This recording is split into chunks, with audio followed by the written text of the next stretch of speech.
All right, so hi everybody, this is Charlie. This is the podcast To Hell and Back.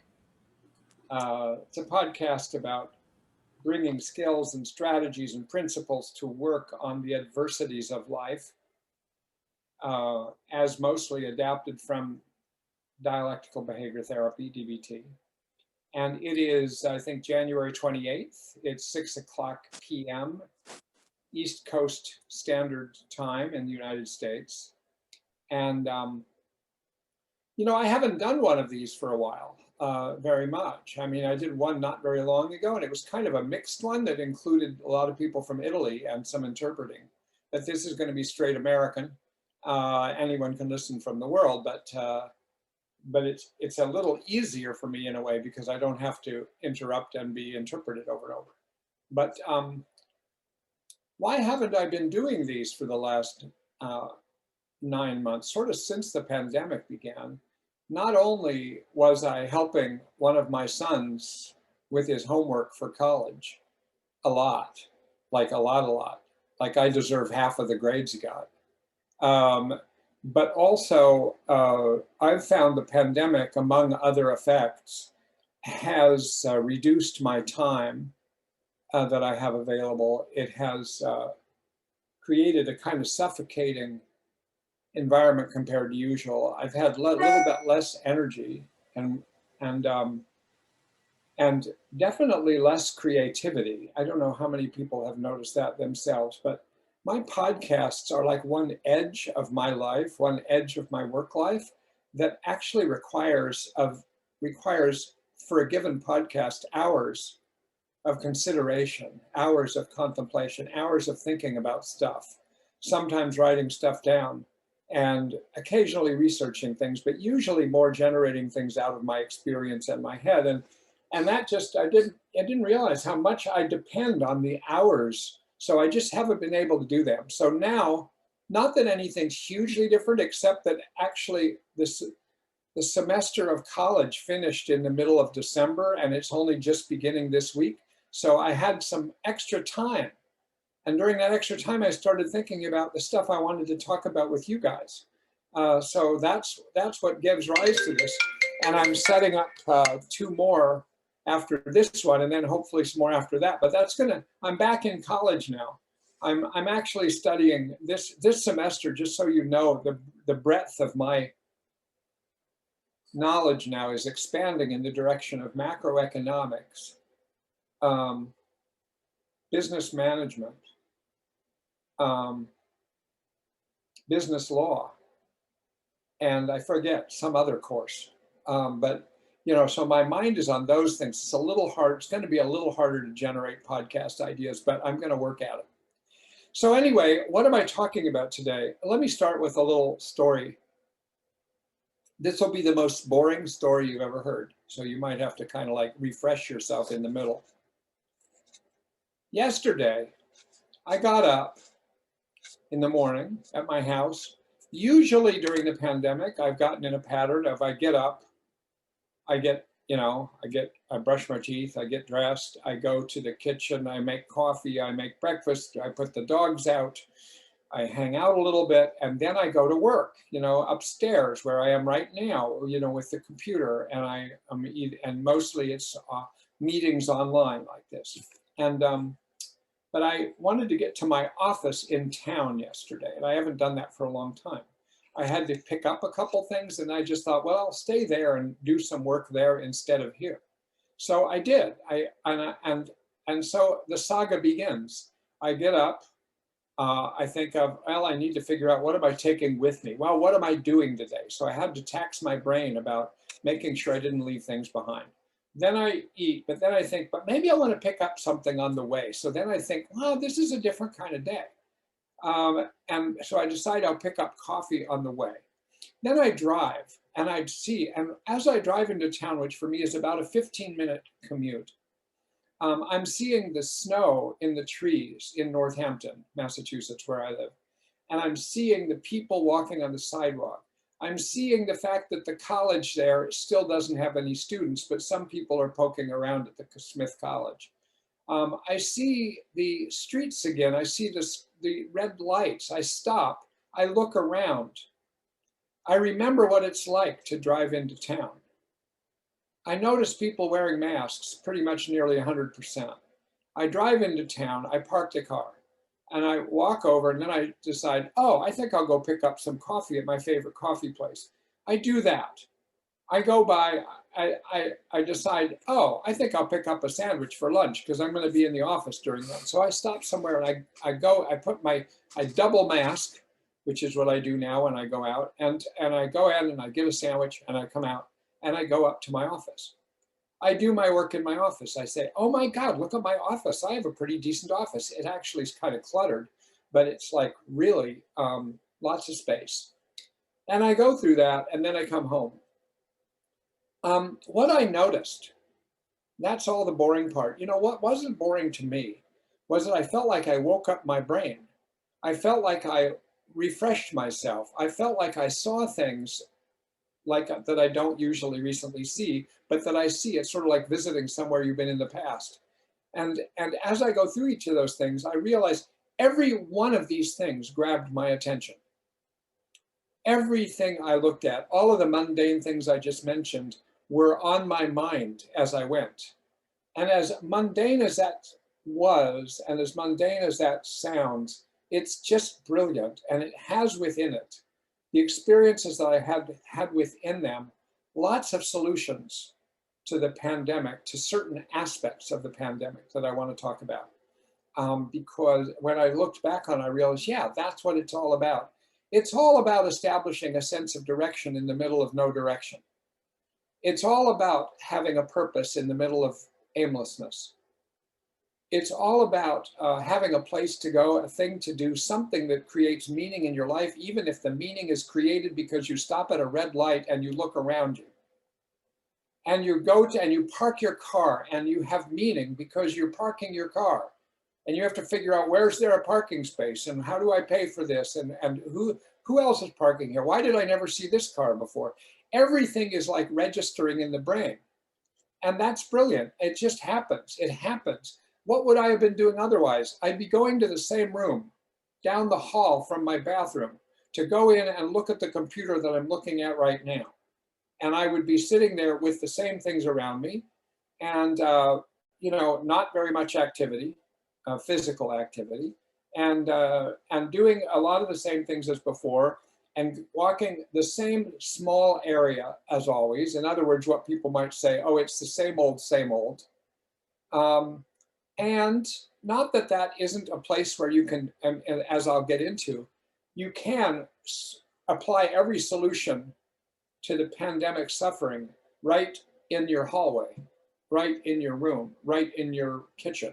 I mean, so it doesn't require going anywhere, but somehow this trip really triggered in me, yes, there's something in this particular thing I did that has within it everything we need to do to cope with what has blanketed the world. The world has been blanketed with illness and fear and anger and sadness and grief and loss and confinement. And in a way, some kind of, compared to usual, suffocation of activity and disruption of normal activity and complete disruption of balance, as if this is a vestibular disorder.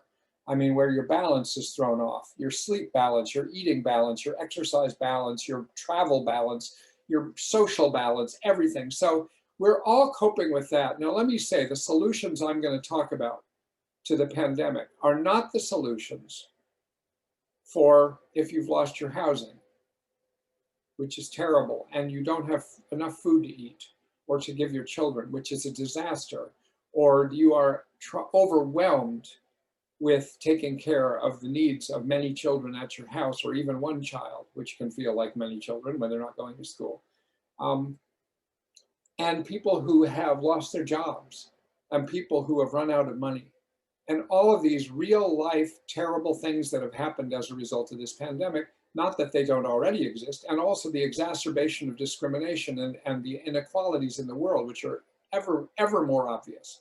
So it's kind of like, yeah, these are not the solutions to that, though they can contribute. So what are these the solutions to? What I want to talk about is the solution to these other things I was saying. What I might say is the baseline of living in a pandemic, the baseline of what has happened to your daily life, or what has happened to our daily lives, what has happened to the daily lives of my friends in Sweden and Italy and every country in the world. Or I was on an international meeting the other day, and we were comparing notes from the Netherlands and Brazil and Portugal and Spain and Italy and everywhere, and everybody. This is clearly a worldwide thing, and what one person says in one country, you can hear in another country say, "Yep, that's what I'm going through." It's a different version of how the country is coping with it. But yeah, we're all going through this. So I just wanted to dig into DBT. Why did I want to dig into DBT for solutions?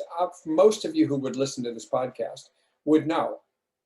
In case you don't, or in case you just want to think about that, DBT came about to help people who are suffering chronic and severe emotional dysregulation of one kind or another, and whose lives have been controlled by that, or ruined by that, or destroyed by that. And so it is a package. DBT you might think of as just a gigantic package of skills, of strategies, of principles, of protocols, of ways of doing things to help ameliorate suffering and to help build a life, or to maintain a life that you've already built. I mean, DBT is an answer to adversity and the dysregulation in your life that comes with adversity. And so it is a perfect place to dig from if you're saying, how should I cope with this? How should I help other people cope with this? How should my family cope with this? So that's what I want to talk about. I'm talking about it now. I called this podcast 7.5 DBT Solutions to Pandemic Suffering. Why 7.5? It's sort of ridiculous, to tell you the truth. It's just mathematics, because actually I have 15 solutions, and I've decided to stretch it over 2 weeks because I can't do them all in 1 week. So actually it's 7.5 and 7.5. But actually it could be 6 and 8 or 6 and 9 or what. I mean, I don't know how many I'll get through today, but that's the idea, is to get into these solutions. Now, where do these solutions come from? The reason it's 15 is there's 3 packages of 5 solutions. There's a package of solutions that are essentially involved. How do you change your behavior? There's another package of solutions of 5 of how do you accept reality when reality is hard to accept. And there's a third package of how do you maintain your balance and maintain your capacity to create and improvise in a context where there's a lot of tension and disagreement and conflict.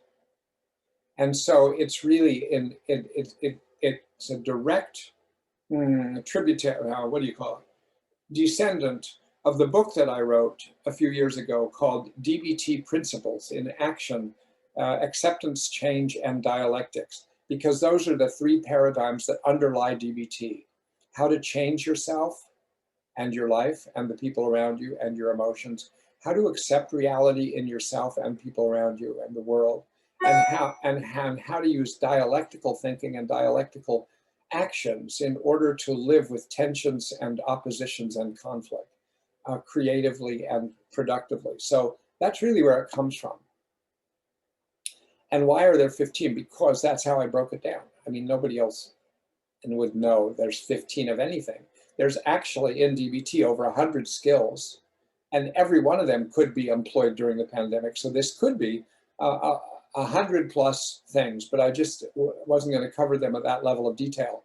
And there's other people actually who've put things out on the internet during the pandemic about how to use this, that, how to use mindfulness in this way, how to use distress tolerance in that way, all kinds of skills. So this is not a skills teaching thing, because these are 5 larger chunks of what DBT, and they have skills within them, but they're sort of like large, broad solutions for you to listen to this and see if any of them might be things you can borrow from and apply to your own life in your own way.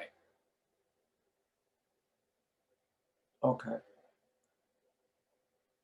So let me tell you the first package of 5. And the thing about this, I could tell you the 5 in any order, but they have a certain order that I think of them, and they all interrelate. They're all interdependent. They're all sort of like a little orchestra of 5 things to do in relation to each other to help move you forward in your life, to help you get what you want, to help you move in the direction you want to move in.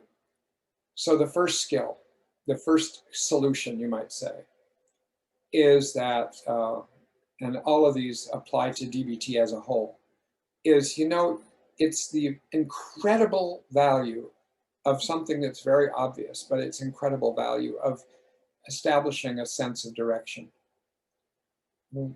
of establishing a destination, as designating direction, designating destination, having something you're going towards, going from A to B, however you want to talk about it. There is the incredible value, and it's not just a value of getting you where you want to go towards your larger goals. It's also an emotion regulation technique. Is you find if you don't have somewhere you're going, if you're not striking into the wilderness to get to point B from point A, you're not trying to get anything done, even if it's a small thing, it's the next 5 minutes, that you can sort of dissemble into a state of feeling like life has no purpose, life has no point, and especially if there's so many factors around you that are pulling for you to feel vulnerable and sad and anxious and pointless and like, where am I going with my life and where is the world going and will I survive this? All of those things sort of take over if you don't have a sense of direction. If you know what you're doing and you're trying to do it, whether you make it or not, whether you do it well or not, just having direction is an incredibly smart thing to do. So let's say when you don't have direction, there's times I go through times where I absolutely have lost my way, as if I was in a boat in the middle of the ocean and I've forgotten which way I'm going to get to shore. It's like, oh my God, what am I doing out here? And I did a couple of podcasts last year, I think, called, What's the Point? Where you lose the point of life, you lose the point of living. And you know what? If you can establish direction of something you're going to do for the next hour, you have direction for the next hour. And that could get you to then have more direction after that. But if you sit here wondering, oh my God, now what? Now what? Now what? And you kind of give in to anxiety and depression and a kind of inertia, you kind of sink. Whereas if you say, you know what I'm going to do today? I'm actually going to try for the first time ever to bake bread, because everyone says they've been baking bread during the pandemic and that's a good idea to do. So I'm going to try it. Or you know what I'm going to do today? I've been saying for weeks that I'm going to go out walking in my neighborhood, but I never get around to it. So today I'm going to take a walk. You know what I'm going to do today?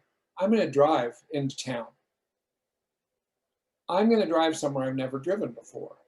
You know what I'm going to do today? I'm going to reorganize that closet I have that I have just been sick of, but I just can never get myself to do it. And so now I'm going to get myself to do it. Any of these things. I'm not talking about running a marathon, and I'm not talking about writing a novel.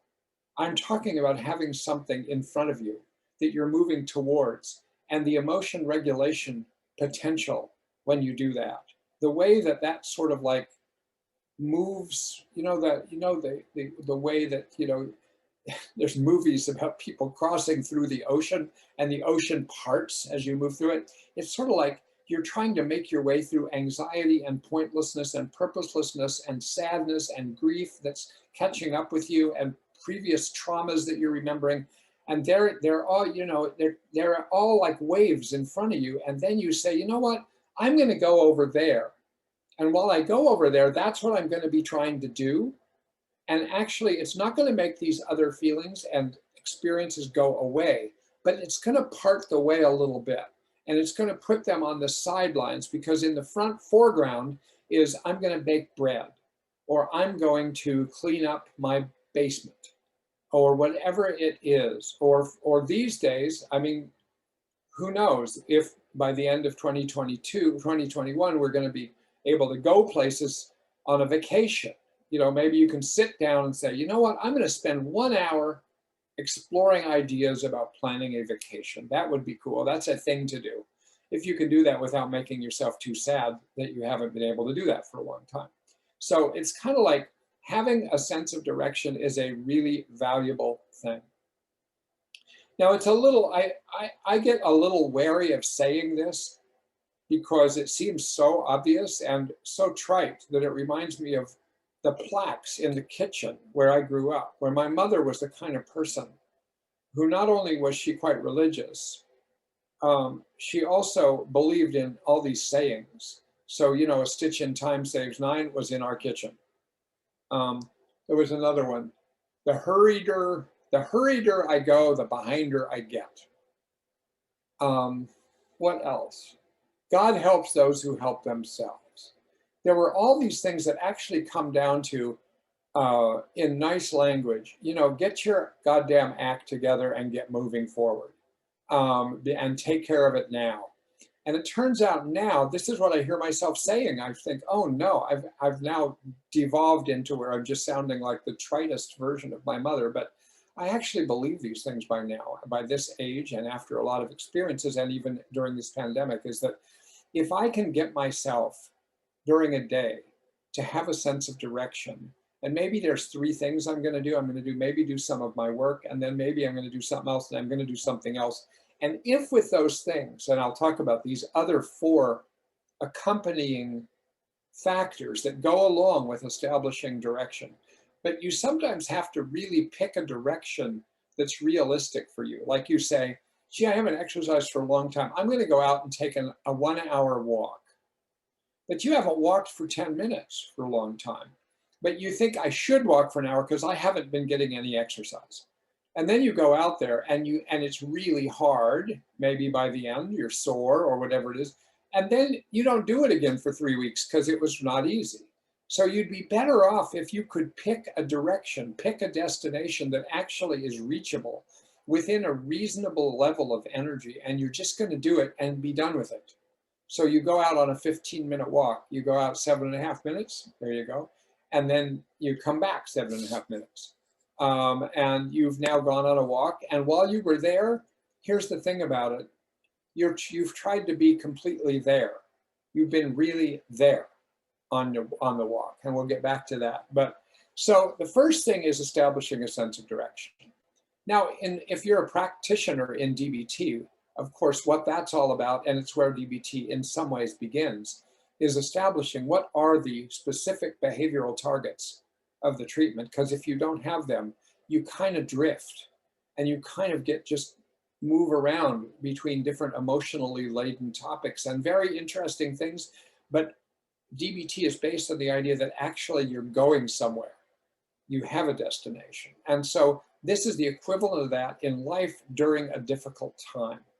And for some people, all times are difficult. But this is especially a difficult time around the world. So establish a sense of direction. Weigh that. Is it realistic?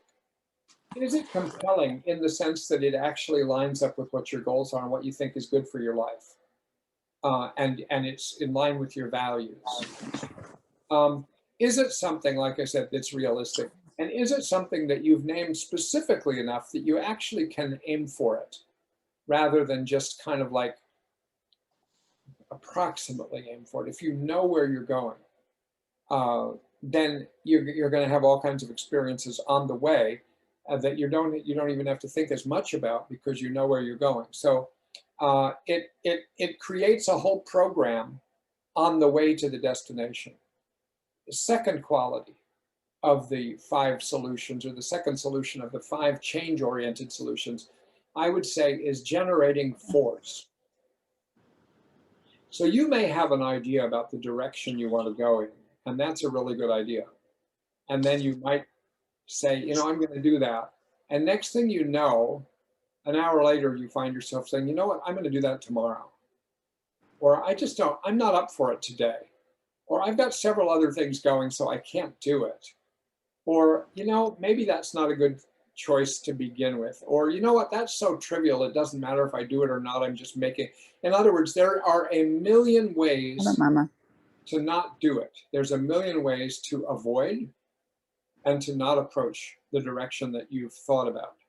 So then you have to address the problem that you don't have much force. And in DBT terms, for DBT therapy, that's where commitment comes in. You don't have sufficient commitment. So you can work all you want to get somebody to give up suicidal behavior, or give up substance use, or give up something else, or add in something else that's good.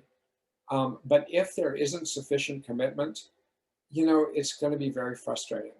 So you have to treat yourself the same way. Like, I'm going to have this direction. I'm going to clean out my garage. But actually, do I really want to clean out my garage? No, not really. But I want to get it done. So that's my direction. Somehow you have to call on the DBT skill of willingness to lean into it and say, you know what, I'm just going to do this. These are the cards I've been dealt. I'm in a pandemic. I live in my house all the time. My garage is a mess, and I want it to be neat. It'll just make me happier to do that. I'm not going to like the process that much, but you know what? I'm just going to lean into it, and I'm just going to designate a time, and I'm just going to do it. So that's the generating force or generating commitment. And I want to say several things about generating commitment or force, because they really are laid out. Lots of ways to do that are laid out in DBT, in under what's called the commitment strategies. So those of you who know them, know them. Those of you who don't, don't. And so, but I'm going to draw from them because this isn't the usual way of using the commitment strategies. It's like getting yourself committed.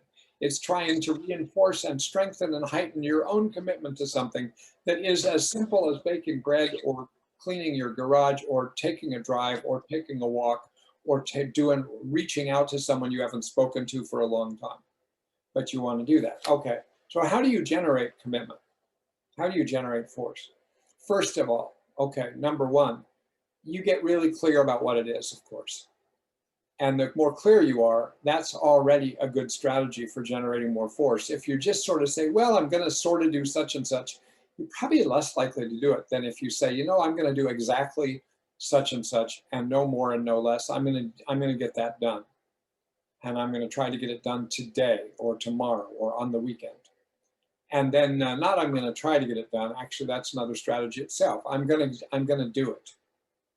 By the way, another strategy that isn't listed in DBT as a commitment strategy, but it's a very big deal, I think, is to go public.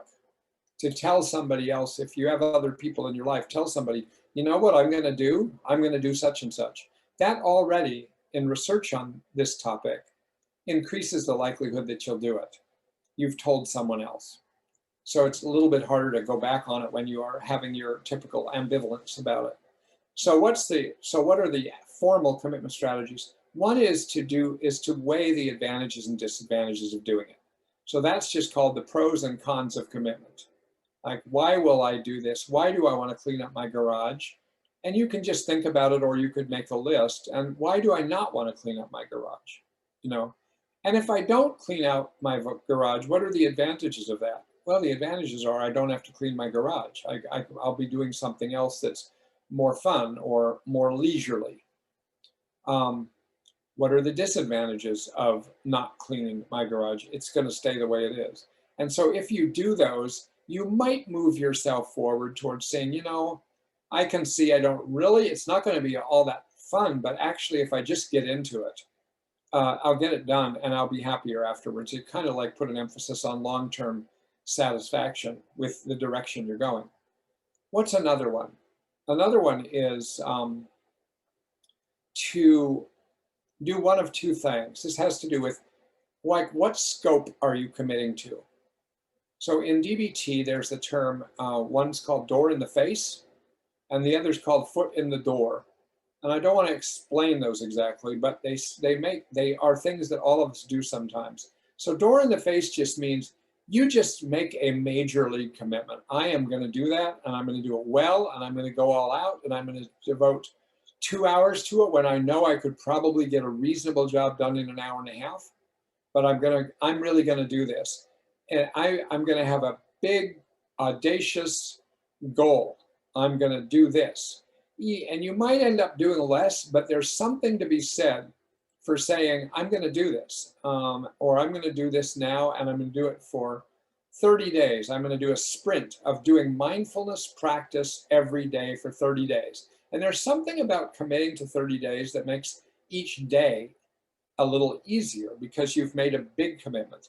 On the other hand, that could turn you off.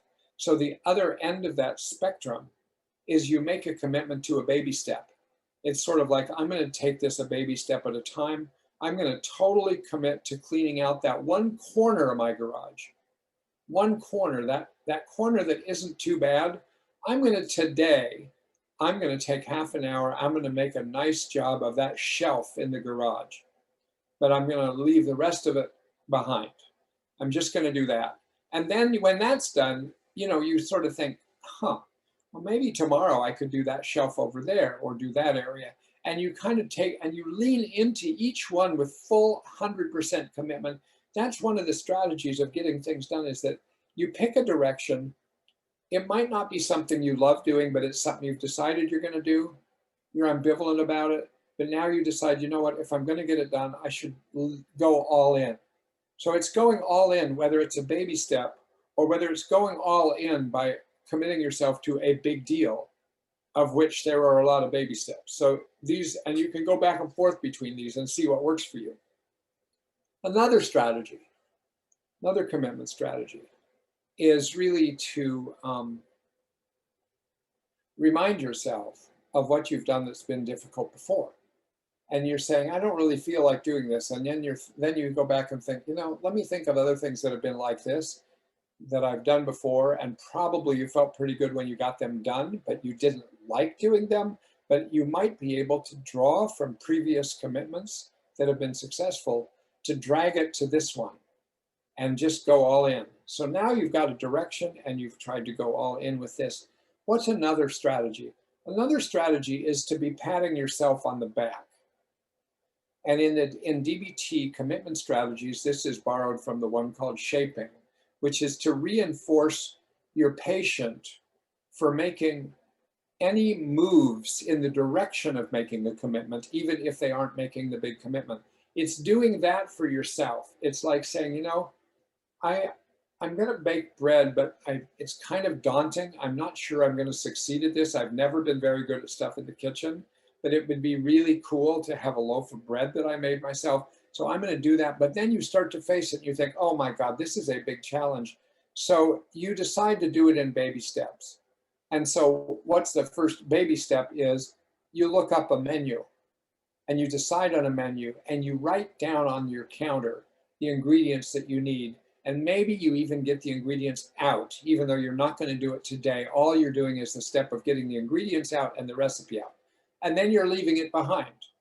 And then you say to yourself, all right, I'm doing it. I'm doing it. One step at a time, I'm doing it. And you give yourself a little pat on the back, a little bit of credit, a little reinforcement, because it's very hard to move forward in life without having some kind of internal or external reinforcement. So you're generating your own reinforcement there. Okay. The last one I want to mention is really important, is to maintain your, especially when it's something that's hard to do or you're not sure you want to do or you're ambivalent about doing, but you think it's a good idea, is you have to do this out of a spirit of freedom. That even if you make yourself do it and it feels like you are locked in and you've been locked in by your more diligent self, and now you're stuck with that, you're like imprisoned in having to do something.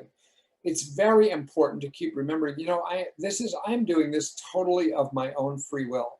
I'm doing this of my choice, because if you're not, it gives a lot more fuel to your willfulness, a lot more fuel to the opposition, and it makes it harder to do. So you have to keep in mind, this isn't, I don't like this step of this cleaning up my garage, so I'm going to do it one baby step at a time. And when I do it, but then I'm going to remember why I'm doing it, and I'm going to try to keep that up and get it on a schedule.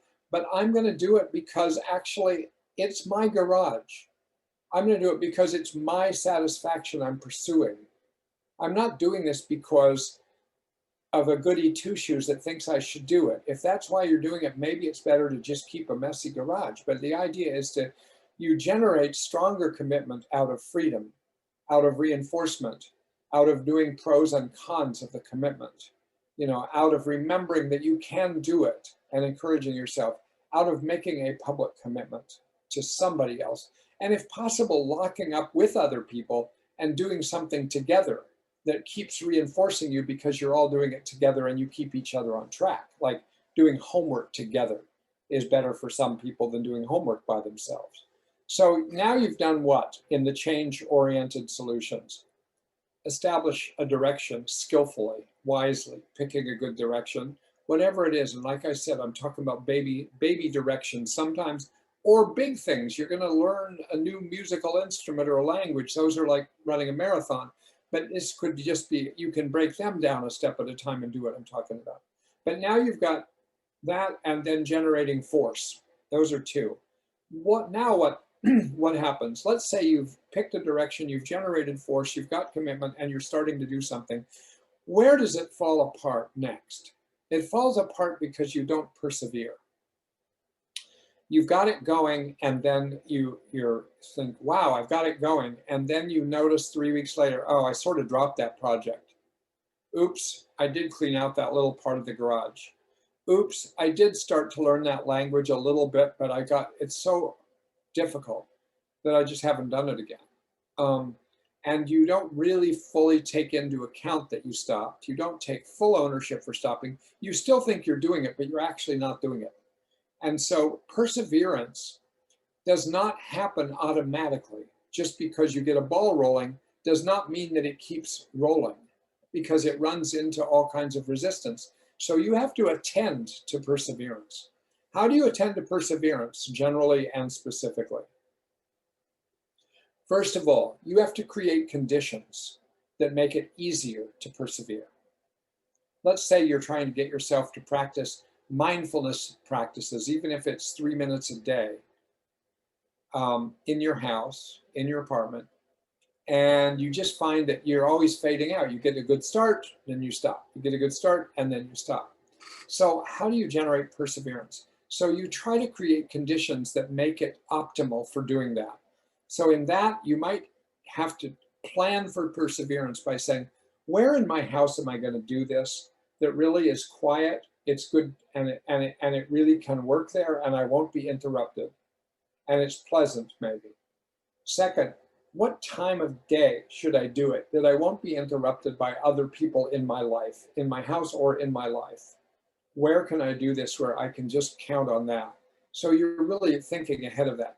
Third, where can I do this, or how can I do this where I am surrounding myself by some sort of positive images of meditating or of just sort of like pleasant things around me? So you're not putting yourself in a dark, dingy basement with nothing nice around you, but actually you're making it nice for yourself.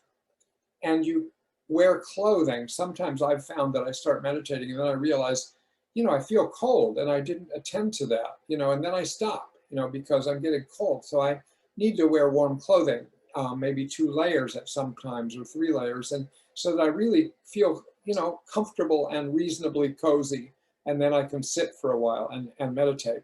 So it's kind of like attending to the conditions of what you're doing over time help to persevere. What else helps you persevere? Keeping track, monitoring. When I work with patients in DBT, and every week when we meet, we review a diary card, a self-report form about behaviors during the week that people often don't like to do.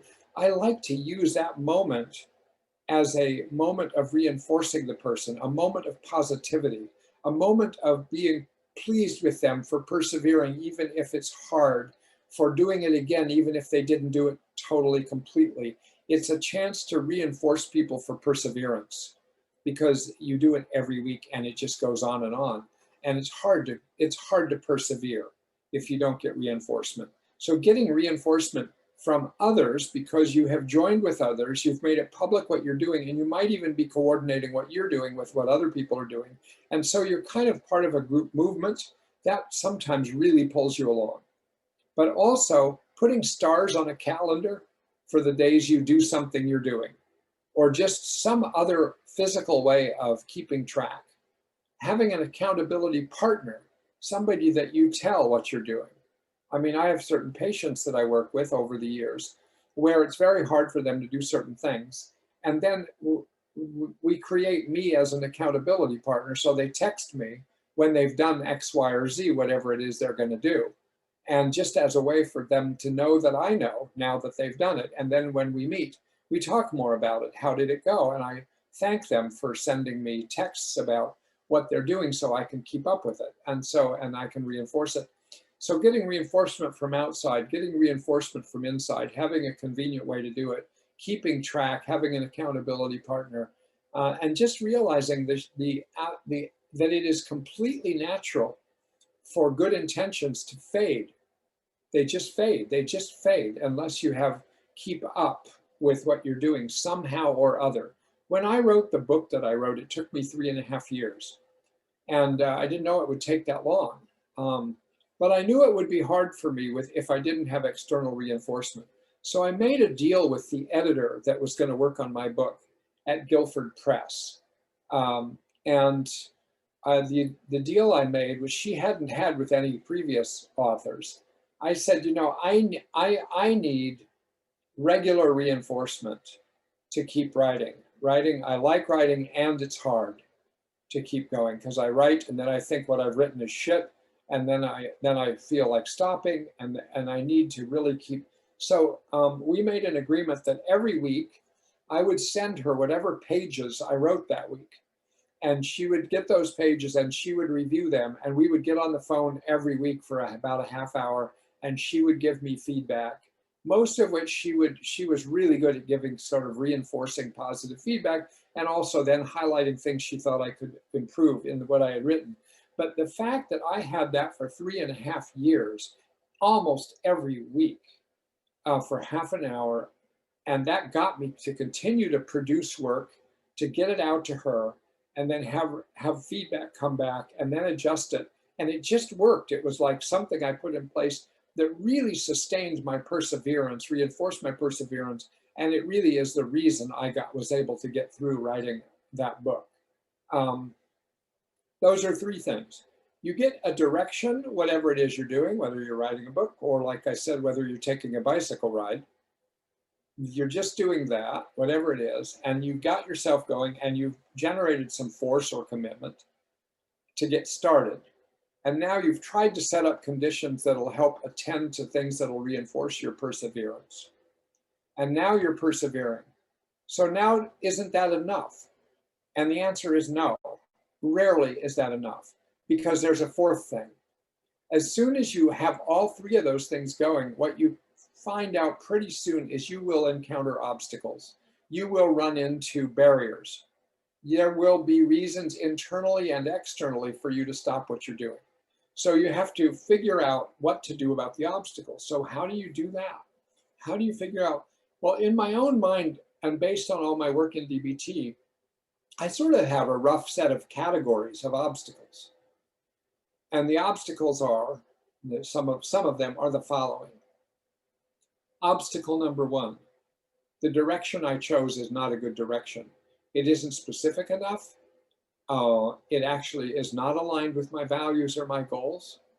I chose it under some pressure from someone else, and I agreed to something I actually don't want to do, or something like that. So first of all, I re-examine the direction. If I'm running into trouble, am I really doing what I want to be doing? If not, I have to do something about that. Secondly, did I really establish enough force and commitment? Did I really decide I'm really going all in on this? Am I 100% in on this, even if I'm ambivalent about when I got started, but actually you've got to get yourself all in to do good stuff, or to do things well, or to get the most out of it. So that's a second thing. A third thing, do I have the resources that really make this possible? If I'm going to bake bread, for instance, but then I realize I don't have the right kind of flour, or I don't have there's certain other ingredients I want in the bread. I'm not going to have them. I don't have good bread pans. So you really want to set yourself up with conditions and resources for what you're going to do, whatever it is. You have a bicycle, you want to go on a bicycle ride, you haven't looked at the bike for quite a while. and actually the bike tire is flat and you don't have a way to fix that. So suddenly that gets killed. That's it. So you really have to have resource. So it could be a resource problem. Next, it could be a thinking problem. You might not have the kind of thoughts that really go with succeeding in that direction. So you want to bake bread, but actually you start to get down to it and you start to have activated in your mind these memories of, I'm not very good at stuff like this. Anything I've ever tried to cook that's harder than a bowl of cereal has just not worked out for me. What do I think I'm doing trying to bake bread, which is really hard? People say is really hard to make your own yeasted bread. Who do I think I am? My brother was a good bread baker. That doesn't mean I'll be, and it's sort of, you can mobilize all these feelings of you're not very good at it, and therefore you've got to stop. Or you think this is a waste of time. Why did I decide to do this? I should be doing that. That's a thought problem. You start to get caught in your thoughts, and your thoughts kill the project. So it might be that the obstacles you encounter are actually the obstacles of your own perception and your own thinking. It could be that you're encountering obstacles of your own emotions, that when you approach doing something, you actually get frightened, or you actually get more anxious than you might have thought you would, or more grief-stricken because you've never done it before and you start to regret things in your life and think back on things you haven't done. It might set off all kinds of emotions. It might set off shame when you're going to try to do something and then you think, this is so stupid. It's such a small thing I'm talking about doing. I know people who are out there running half marathons and I'm going to walk for 10 minutes. And so you shame yourself. So emotions can stop you. So emotions, thoughts, resources, insufficient commitment, poor choice of direction. Those would be 5 things, for instance. There's other things too, like just recognizing the way that you process information. I mean, you may be trying to do something that requires being the kind of person whose brain is on track every day, on time to do stuff, but actually you don't have that kind of information processing system. You aren't that kind of person. You're a sporadic person, doing things on schedule, on time, and not yet another thing when you're already burdened with that might just not be a very good understanding of who you are and how to fit your own information processing style, your own work style, into what needs to get done. So there needs to be a sort of a problem solving. Doesn't mean you can't do it, but you have to figure out how to do it on your own terms, in your own way, and not by the way everybody else is doing it. So there's a number of things to do, but you do have to solve problems. And so I say sometimes that my first solution is direction, destination, direction. Second one is force or commitment. The third one is perseverance. The fourth one is intelligence, and especially what I mean by that is being strategic, being intelligently strategic, knowing that when you stop, you probably encountered an obstacle. It might be an invisible obstacle. It might be an interpersonal obstacle. Oh, I left out one factor that often kills things that's an obstacle, and that is you have insufficient reinforcement. So you're trying to do something, but you really don't have much reinforcement for it from someone else or other people. In fact, people may even be invalidating it, and you yourself might not be reinforcing it very well. So if so, you have to attend to reinforcement, you have to attend to thoughts, you have to attend to emotions, you have to attend to resources, attend to your particular way of processing information, and attend to your level of commitment and whether you've established a good direction. I know that's a lot of burden, especially if we're talking about a very small thing, but still, if you're stuck and you're not moving forward, which is the whole point. The whole point is just actually to flow into a direction and get all the benefits that come to somebody who's having a direction. That's 4 out of 5. What's the fifth one?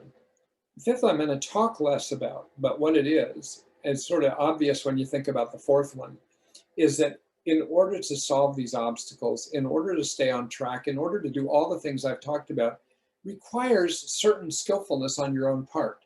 You have to have the capacity to do some of these things. You have to have the skills to do some of these things. You have to have the know-how to look at your own thoughts and your own emotions and your own style and how to make things fit. So actually, you need strategic knowledge or endowment. You need skills which you can learn, or maybe you've already got, or maybe you just need to strengthen what you've got. And you need resources. So resources, skills, and strategies is what the way I think of that. And so you have to have those, you might say, tactical advantages in order to tackle the obstacles. So that's a 5-part package for solving things. And in this case, solving how to get yourself moving forward during the pandemic. Because if you do move forward, even in things that are just one-offs, just doing this one thing, it has salutary effects on your health, on your well-being, on your regulation of anxiety, your regulation of depression. And anxiety and depression have just sort of swollen during the pandemic. Next one, I see I'm going to get 6 in and then we're going to stop and I'll go on next week. Now we're into the second package. And the second package is the package not of how do you change your behavior and solve a problem and move in a certain direction. The second package has nothing to do with direction at all. There's no destination to the second package. Once again, it's a set of 5 solutions, you might say, that are all interwoven with each other. They're all reinforce each other. They all move as a package. So I could teach them in any order. But the first one I like to think about at the core is being present.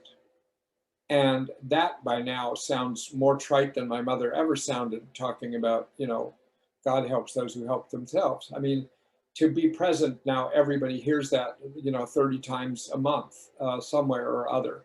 To just be there. But it is unbelievably important and makes such a difference. If you are on your way somewhere, like I was into town, the story that I told you at the beginning of just driving into town for the day. But if I am present when I'm doing that, it's a way more rich journey. Like I see all these things. I get sensory impressions of all kinds. I notice things I haven't noticed for a while. My brain wakes up. I'm there. And if you're there, you're actually living it.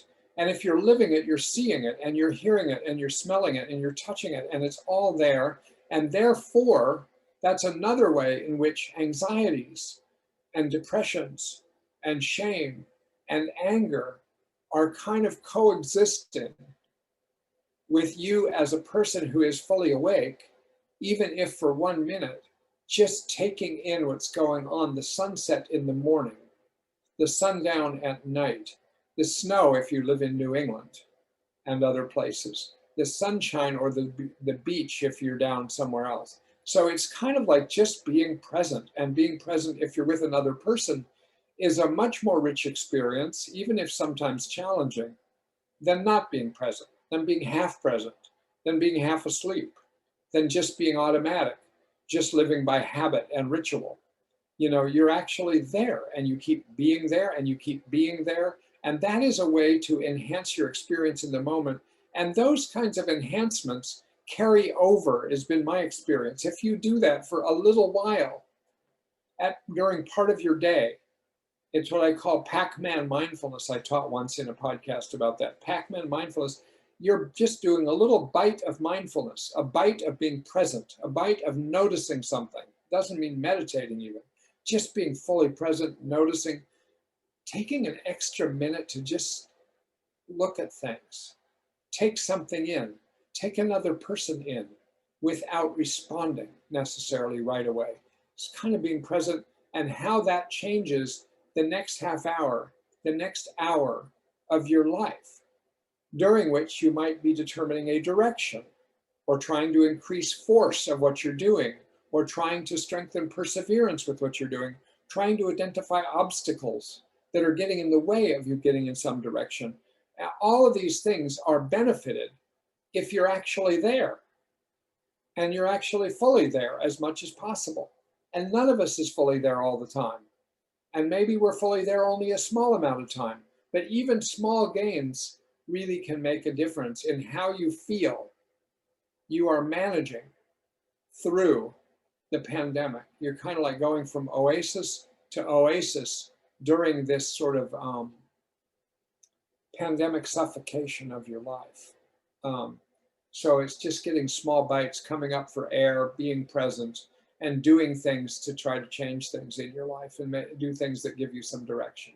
So that's really it, folks. What is it? It's 4 minutes. If this was the way I wish it were, you would all be right here, and somebody would now raise a question and make a comment, and we would have. But I want to say to you, and many have done this before, and I continue to, and just have enormous gratitude to people who do this, is that if you would write me, email, say, here's what I got out of that, or here's what I'd like to hear more of.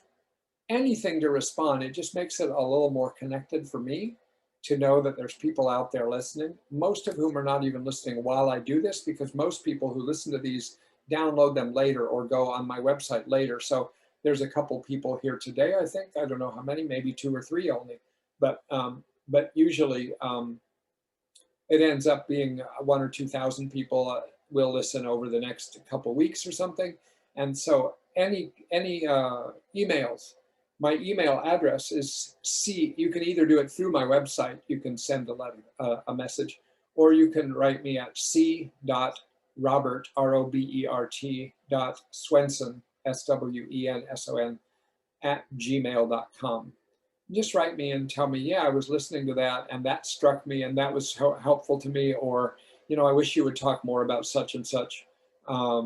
Yeah, and that'd be helpful. Last thing I'll say, just because there's 1 or 2 minutes left, is that if any of you listening are people who are DBT therapists and you're looking for experiences of training of any kind, just to let you know, I don't usually do this, or maybe I've done it once in a while, but I'm planning another round of training through Brooklyn, though it's done mostly online these days until the pandemic allows people to come to Brooklyn.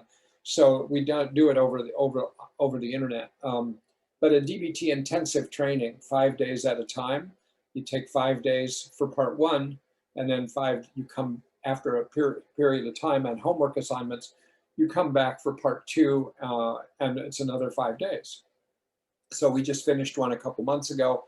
I'm going to start a new one in July, 5 days in July, 5 days next January will be part 2. And that January one, we're hoping by then that people will be able to come to Brooklyn and have it in person, though it'll still be possible for people who want to stay home and do it online. That's going to also be possible. So I just want to let you know about it. How would you find out about it? You'd go to my website, charlieswenson.com, and check it out and see how you would register for that, or see if you have more questions. And if you have more questions about it, you can write me email about that too. All right, everybody, have a good week. I hope there was something here that just touched on something that would be helpful for you, a good idea of some kind. Even that would be a great triumph from my point of view.